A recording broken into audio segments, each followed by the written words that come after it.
ঈদ মোবারক, ঈদ মোবারক। আসসালামু আলাইকুম বন্ধুরা, সবাই কেমন আছেন? আশা করি ভালো আছেন। আলহামদুলিল্লাহ, আমিও ভালো আছি। বন্ধুরা, আমি আজকে আপনাদের বলবো কোরবানির মাংস কয় ভাগ করতে হয় এবং কাদের কাদের জন্য।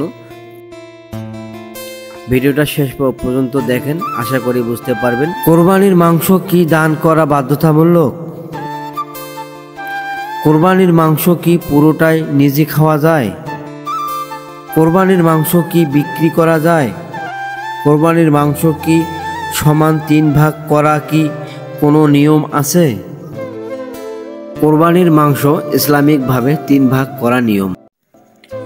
1 ভাগ নিজ পরিবারের খাবার জন্য, 1 ভাগ প্রতিবেশী যারা কোরবানি করতে পারেনি তাদের জন্য, 1 ভাগ অসহায় ফকির মিসকিনের জন্য। তাই অবশ্যই যারা কোরবানি দিতে সমর্থক হবেন তারা যেন গরিব মানুষের প্রতি দৃষ্টি ও সম্মান রেখে মাংস বন্টন করবেন, এতে আল্লাহ খুশি হবেন। আমিন। আমরা যেন সবসময় গরিব মানুষের পাশে থাকি, গরিব মানুষের সঙ্গে ভালো ব্যবহার করি এবং মানুষ হয়ে মানুষের প্রতি সম্মানবোধ থাকবে, এটাই আমাদের নীতি। ইসলাম আমাদের এটাই শিক্ষা দিয়েছেন। আমরা সব সময় নামাজ পড়ব, আল্লাহর প্রতি শরণাগত হব, আল্লাহকে ডাকব। আর মাংস কাটতেছি, এরপর আমরা মাংস বিতরণের জন্য প্যাকেট করব। আমরা আগে মাংস 3 ভাগ করে নিব। 3 ভাগ করার পরে 1 ভাগ গরিব দুঃখের জন্য আমরা প্যাকেট করব। আপনারা ভিডিওটা দেখতে থাকেন, আমরা কি করতেছি, তাহলে বুঝতে পারবেন। আমরা প্রতি বছরে এভাবেই মাংস বিতরণ করি, প্রতি বছরে এভাবেই আমরা মাংস কাটি। আমাদের পরিবারে আমরা যারা আছি আমরা সবাই।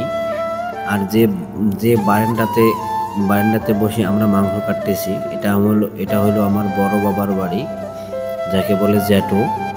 আমার জ্যাঠোর বাড়ি, এর বারান্দায় বসে আমরা কাটতেছি। আমরা কিন্তু যারা আছি, হয়তো আমার বড় আপুর স্বামী, আমি, ফুফাতো ভাই, মানে পরিবারে আমরা সবাই একসঙ্গে এই কাজগুলো করি। আমাদের এখানে বাইরের কেউ নেই। আর আমার জ্যাঠো খুব ভালো মানুষ উনি।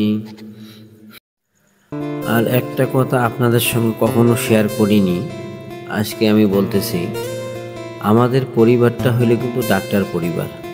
আমাদের জ্যাঠো ডাক্তার, আমার জ্যাঠোর বেটা ভাই ডাক্তার, আমার দাদা ছিল ডাক্তার, আমিও ডাক্তারের সঙ্গে জড়িত আছি। আমি আসলে ডাক্তার নই, কিন্তু ওই পেশায় জড়িত আছি। এরা আমাদের পূর্বপুরুষ থেকে চলে আসতেছে। আর আমাদের যে এই মাংস কাটাকাটি শেষ। এখন আমরা গরিব অসহায় মানুষদের জন্য প্যাকেট করতেছি। এই দেখেন, আমাদের এখানে মানে আমাদের গ্রামে যতজন এই প্যাকেট বিতরণ শেষ করার পরে আমরা সবাই মিলে একটু খাওয়া দাওয়া করব। সবাই যারা আমরা কাজ করতেছি।